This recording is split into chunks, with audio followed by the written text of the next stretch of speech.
you feel like you've lost your get up and go as February drags on, you're not alone.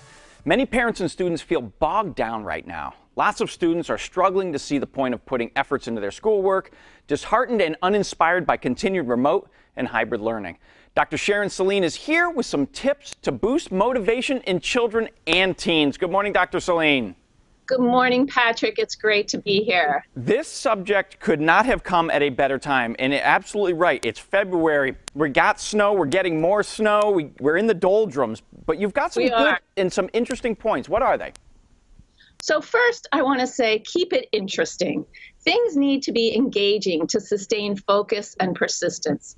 It's tough to get started on something that seems tedious and boring. What can you do to liven things up? Talk about this with your kids and incorporate a few of their ideas, even if they're a bit wacky.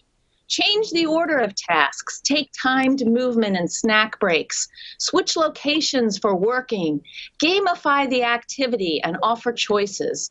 Discuss how an assignment relates to their lives, and if it doesn't, talk to the teacher about making the work more relevant to keep their interest going.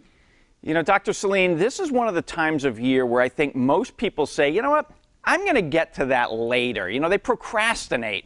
How do we get around that? Well, we have to understand procrastination. And if we learn more about the ways our kids, or even ourselves, the way we procrastinate and why we do it, you will be more effective at reducing our own delay tactics, and we can help our kids reduce theirs. There are three types of procrastination. Perfectionism, I have to get it right or I won't do it.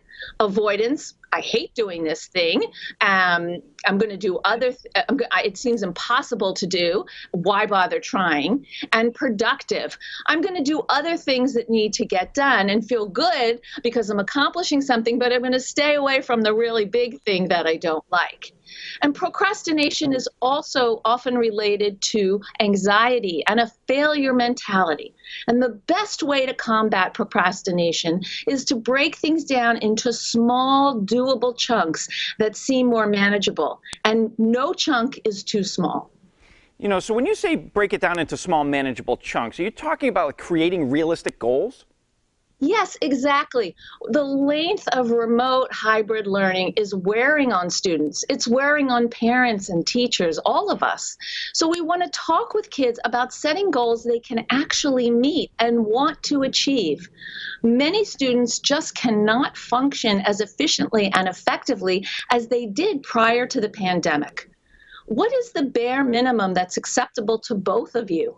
What types of support does your child or teen need to meet that standard?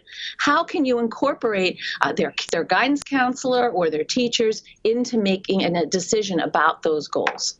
Dr. Saline, how do you recognize when a child is actually progressing, or either progressing in a positive way or progressing in a negative way? Well, motivation benefits from encouragement. So instead of, why haven't you finished that? Try acknowledging how your child's moving along in working on the task. Kids need to hear that they're doing well in order to keep trying. When you acknowledge their efforts with specific praise or a high five, you keep them going. Even teens want to know that you notice that they're doing well, that they're working along the path they need to be walking on. Now, the ideal positivity ratio has been found to be 3 positives for every negative. Is this what you're giving to your kids, your spouse, or yourself? Think about that in terms of the kinds of feedback and try to reframe things in a more positive light. Dr. Sharon Saline, lovely advice. Keep it interesting, understand procrastination, create realistic goals, and notice progress. Always fun having you on the show. Thank you, Patrick. It's great to be here. Have a great day. You too.